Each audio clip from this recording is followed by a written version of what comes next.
Muy bien, bueno, aquí estamos con lo prometido, que es con Juan Curi, que está a mi derecha, a quien saludo. Le agradezco tu presencia, te agradezco tu presencia. CEO, Founder and CEO de 2Bio. Te habíamos presentado una empresa que transforma residuos orgánicos en energías renovables. Pero comentame brevemente, como para intro, ¿qué es 2Bio? ¿Y cuándo creció? ¿Cuándo nació? Dos Bio nació en el año 2015. En primer lugar, muchísimas gracias, Ignacio, por la A vos. invitación y a Transición Energética. Éxitos en este nuevo programa. Dos Bio nació en el año 2015 con el objetivo de transformar pasivos ambientales en energía y en biofertilizantes. Ujú. Eh, Entre 2015 y 2019 quisimos tener una curva de aprendizaje y hemos instalado en el país más de 200 plantas de baja escala, representando una empresa que está en Tel Aviv, Ujú. Home Biogas. Y luego comenzamos a desarrollar ingeniería para grandes compañías como Dreyfus, Arcor, etc. Y en todo ese proceso fuimos descubriendo de qué se trata una planta de biogás, que en definitiva es el corazón de la actividad, generar biogás a partir de la fermentación en un ambiente sin oxígeno de residuos orgánicos. Siempre se dice que el biogás es una energía que está disponible en todo el país porque siempre se puede tomar algún recurso propio de alguna región y transformarlo en biogás. ¿Es así? Y contanos entonces en qué regiones se han posicionado y cuáles son los recursos que pueden utilizar. Sí, nosotros o sea, que venimos de la industria petrolera, eh, empezamos a visualizar el país denominando los yacimientos bioenergéticos Ujú. en función de estos residuos biomásicos o digamos, estos recursos biomásicos, ya dejándolo de llamar residuos, identificar la disponibilidad de este recurso en superficie comparado con el hidrocarburo. Entre Ríos, la provincia hoy insignia en esta potencialidad a partir de guano, aviar y cama de pollo. El 51% de la actividad avícola del país se explica en Ujú. Entre Ríos. Cuando mensuramos la potencialidad energética de ese residuo de la actividad avícola, nos encontramos con la posibilidad de producir 300.000 metros cúbicos día de biogás. Estamos hablando, para tener un orden de magnitud, de Manantiales Ver, en Ajá. la provincia de Chubut. Ajá. Eh, Santa Fe con la industria láctea y también ganadera. Tucumán con la vinaza, producto de la industria del bioetanol de la caña de azúcar. Buenos Aires. Y cuando vemos esa distribución del recurso biomásico y montamos sobre ese mapa la red de gasoductos que tiene Ujú. Argentina, que es la red más extensa de Sudamérica, bueno, vemos una potencialidad, pero una potencialidad no para competir con la industria de hidrocarburos, sino para ser aliados, porque lo que tenemos para exportar es descarbonización. Ujú. Tal cual. Ustedes, bien, esto arranca en primero una necesidad ambiental de poder darle un fin útil y provechoso y energético a ciertos desechos. Pero además tiene un potencial muy grande como complemento, me parece, del gas, ¿no? Comentanos entonces cuáles son los usos que están teniendo hoy el día el Mm. biogás. Sí, muy buena pregunta, porque en el contexto actual, donde por ejemplo Enargas reasigna la distribución de transporte en firme, digamos, la distribución y transporte en todo el país,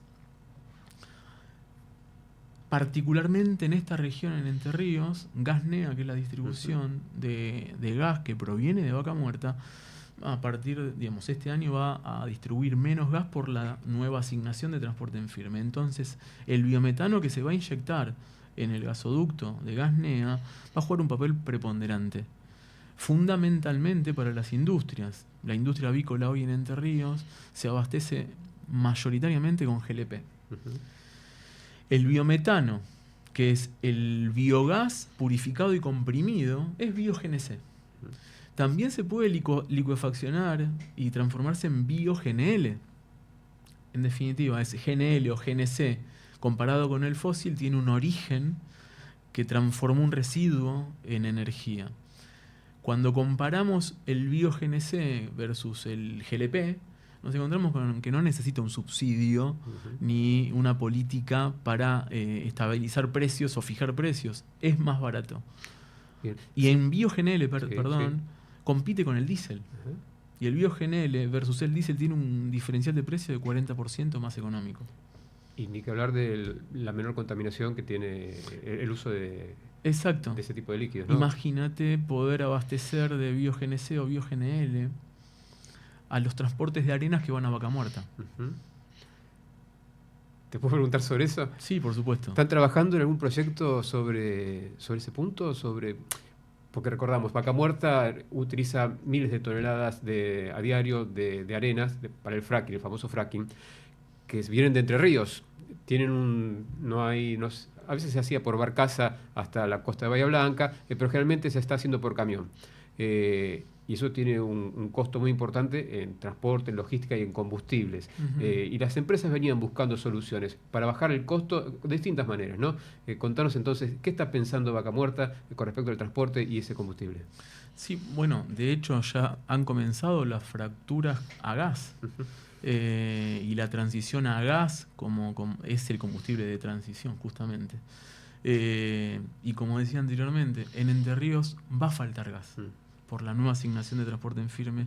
Y nosotros que ya tenemos el estudio de factibilidad, estamos trabajando, hicimos un acuerdo con Entre Ríos, con el gobierno provincial, y estamos trabajando en la estructuración del proyecto para presentarlo en RIGI. El objetivo es abastecer de GNL y de GNC a industrias y transportes.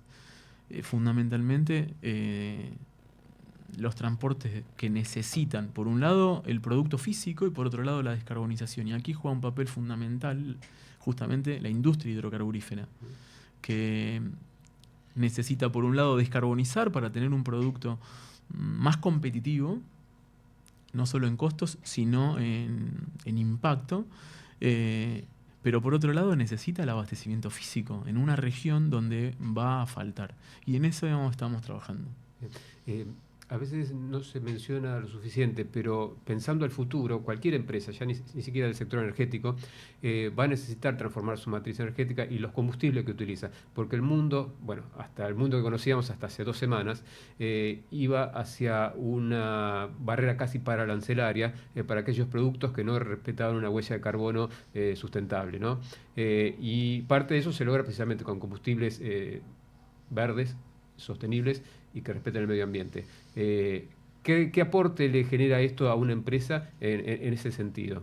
Fundamentalmente competitivo, por traer ejemplos, el aluminio, el acero, commodities que para ingresar en la Comunidad Europea, por ejemplo, que a partir del 1 de enero de este año tiene la frontera de carbono.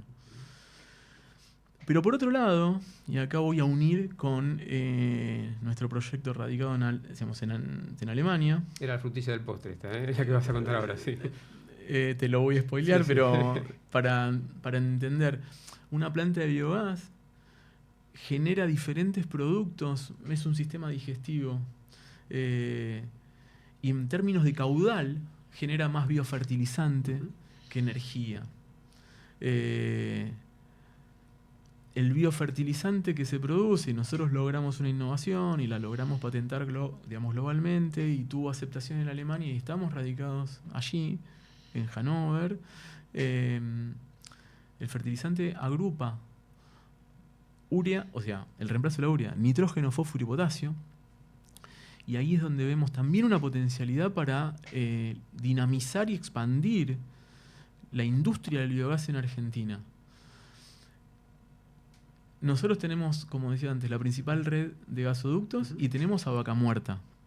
Forzar un mercado de biogás para consumo en Argentina es un negocio de nichos. Pero producir biofertilizantes para exportar a un mundo donde el conflicto está muy lejano y la necesidad de nutrientes para la seguridad alimentaria es crucial, lo podemos hacer desde Argentina como ya lo estamos haciendo en Europa. También el mercado interno, porque Argentina se abastece de urea el 50% y el resto le importa. Comentame cómo llegaron a Alemania, cómo fue esa posibilidad de lograr financiamiento allá y de tener una unidad de negocio propia.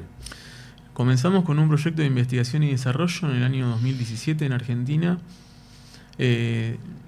Fuimos trabajando con equipos de CONICET y diferentes academias. Forzados porque cuando empezamos a trabajar estos proyectos de inversión con compañías multinacionales en Argentina, nos dimos cuenta que la primera explicación para el análisis de esos proyectos de inversión era comparar la energía eléctrica producida a partir del biogás, y es un valor que solo lo pagaba Camesa por políticas del renovar en ese entonces.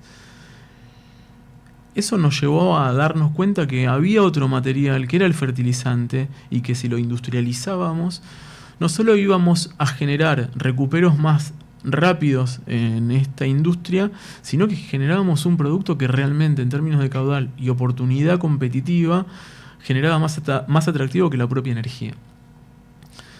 En el año 2024, a través de la Cámara Alemano-Argentina AHK, enviamos el paper de esta innovación a los tecnólogos por excelencia en esta industria, que son los alemanes. Y luego de 7 meses, la Asociación Alemana de Biogás validó que esto era una innovación, nos invitó a presentarla en una feria en noviembre de 2024, y fue una semana muy intensa, muy rápida, donde nos invitaron formalmente a constituir una empresa para poder aplicar a financiamiento alemán. Financiamiento no reembolsable, hay líneas de hasta 800.000 euros no reembolsables, y generamos un equipo, un consorcio, junto con un centro de competencias agropecuarias en la provincia de Niedersachsen, en el norte de Alemania. Y esta innovación se trata básicamente de utilizar un mineral orgánico que extraemos de la provincia de La Rioja, que es la zeolita. La zeolita, a través de este proceso físico-químico, absorbe los nutrientes de estos efluentes líquidos que salen de la planta de biogás, y se genera un producto final que es un biofertilizante sólido, granulado, especialmente identificados para etapas de crecimiento de los cultivos. Y la característica es un biofertilizante para ser utilizado en suelos con estrés hídrico o escasez de agua. Es exactamente la característica de los países demandantes por seguridad alimentaria, en este caso Europa. Pura innovación tiene eso. Sí, ciencia argentina. Tal cual. Y que ha llamado la atención en un país donde la ciencia y la tecnología vuela, sí, ¿no? Y que invierten mucho dinero en esos aspectos, y les ha llamado la atención una patente propia y un desarrollo propio. Sí, llamó la atención realmente. Y esto nos hace ver que el foco estaba en energía, porque el déficit era energía. Y nos hace poner el foco en que las industrias pueden tener diferentes objetivos según las necesidades de cada país. Y Argentina, en este sentido, es un país netamente exportador. No obstante, el fertilizante lo necesitamos y estamos trabajando para la homologación en SENASA.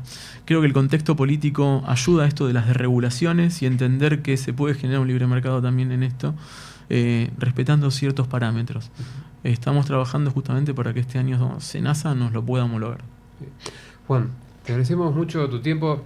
Viste que las charlas en la radio son así, son puntuales a veces, pero creo que ha sido muy interesante todo lo que hemos charlado. Hemos repasado lo que ha sido la historia y los proyectos que tienen también para adelante. Muchas gracias por la invitación. Te agradezco mucho por tu tiempo, por favor, y por visitarnos acá.